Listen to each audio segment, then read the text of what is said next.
السلام علیکم ورحمۃ اللہ وبرکاتہ۔ وعلیکم السلام ورحمۃ اللہ وبرکاتہ۔ الحمد للہ وکفی وسلام علی عبادہ الذین اصطفی، اما بعد۔ ملاقہ ہے تیرا نظارہ اے ہندوستان مجھ کو، ملاقہ ہے تیرا نظارہ اے ہندوستان مجھ کو، کیا عبرت خیز ہے تیرا فسانہ سب فسانوں میں۔ اے دستور زباں بندی ہے کیسا تیری محفل میں، اے دستور زباں بندی ہے کیسا تیری محفل میں، یہاں کو بات کرنے کو ترستی ہے زباں میری۔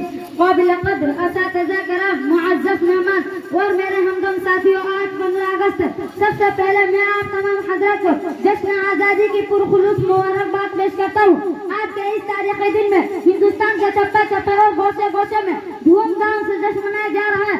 غلام ہندوستان کی داستان اور آزادی کی کہانی سنائی جا رہی ہے۔ مجاہدین آزادی کو خراج تحسین پیش کیا جا رہا ہے۔ ہم جب بھی اپنے اسلاف کی قربانیوں کو یاد کرتے ہیں، دعائیں مغفرت کے لیے ہمارے ہاتھ خود بخود اٹھ جاتے ہیں، لیکن اسی آزاد ہندوستان میں جب مسلمانوں کا دردناک واقعہ اور ظلم و ستم کی روزگار سامنے آتی ہے تو خون کے آنسو نکل پڑتے ہیں، کیونکہ ہمارے اکابر نے اس ملک کو آزاد کرنے کے لیے اتنی قربانیاں دی ہے کہ اگر ہندوستان کے سرزمین کو خریدا جائے اور مٹی میں خون نکلا تو سمجھ لو کہ ہمارا اکابر کا خون ہے۔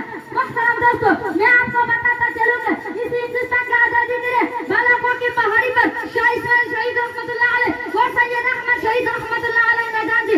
اس ہندوستان کی آزادی کے لیے شامل کے میدان نوجوان توبوں کا نشانہ بنے۔ اس ہندوستان کی آزادی کے لیے شیخ الہند رحمۃ اللہ علیہ اور شیخ الاسلام رحمۃ اللہ علیہ کالا بن گئے۔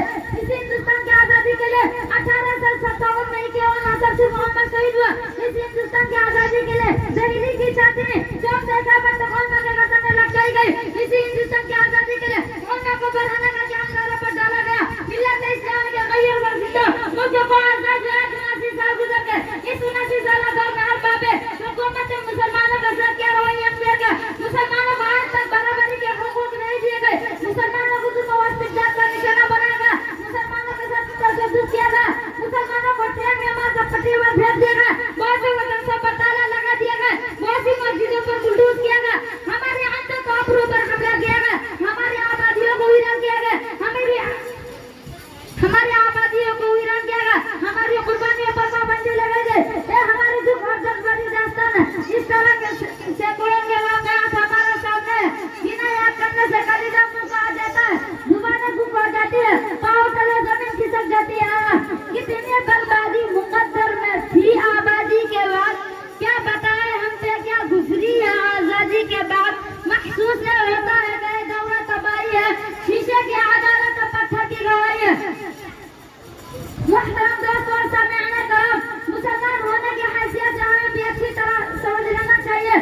مسلمانوں کا اللہ کے سوا کوئی نہیں ہے اور اللہ ہی سے امید لگانا چاہیے اور ساتھ میں اپنے اعمال کو درست کرنا چاہیے۔ راحت ہندوری